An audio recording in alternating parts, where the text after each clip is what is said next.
सम्मा सम्बुद्धो भगवा बुद्धं भगवन्तं अभिवादेमि स्वाख्यातो भगवता धम्मो धम्मं नमस्सामि सुपटिपन्नो भगवतो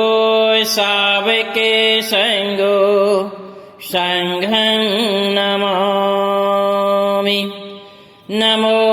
तस्से भगवतो अरिहतो सम्मा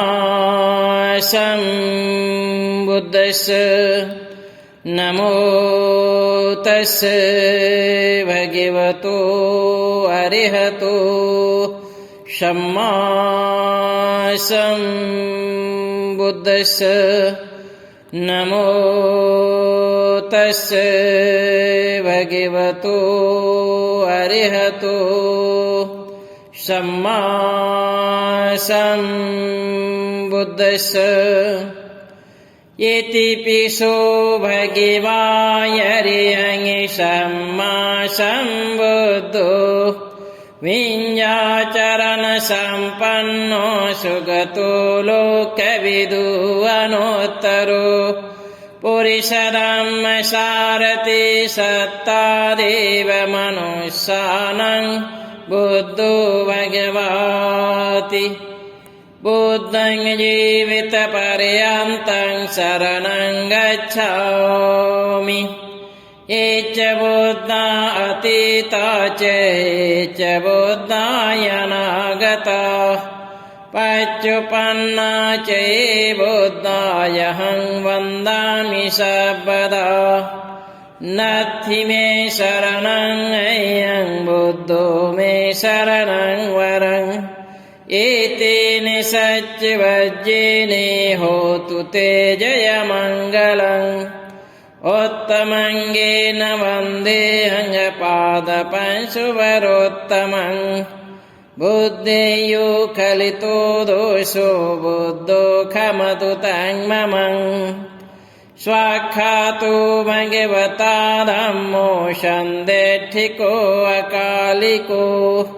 ये हि पश्यिकोपनयिको पश्चातं वेदितव्यो विञ्जुहीति धम्मं जीवितपर्यन्तं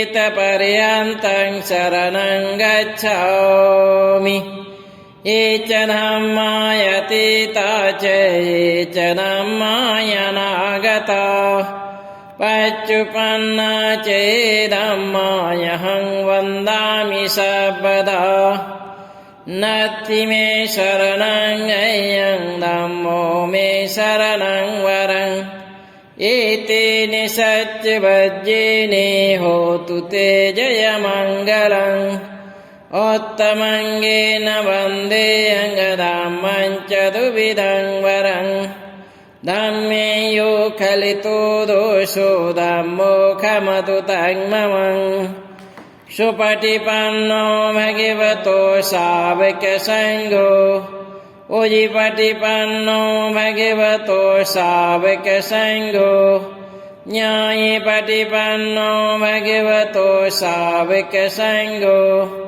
सामीचिपटिपन्नो भगवतो सावकसङ्घो न्यदिदङ्गचत्तारि पुरुषयुगानि अष्टपुरुषपुद्गला ऐसि भगवतो सावकसङ्घो आहुनेयो पाहुनेयो दक्षिणेयो अन्यनिकरणीयो अनोत्तरं पुण्यं कीर्तं लोकसाति संघं जीवितपर्यन्तं शरणं गच्छामि ये च संघाय अतीता च ये च संघाय अनागता पच्युपन्ना च ये संघायहं वन्दामि सर्वदा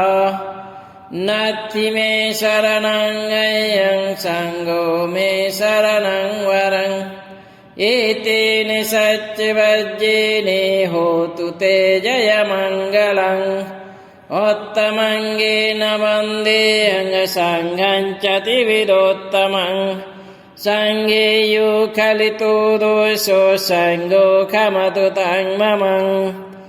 इमाय धम्मानुधम्मपटिपत्या बुद्धं पूजेमि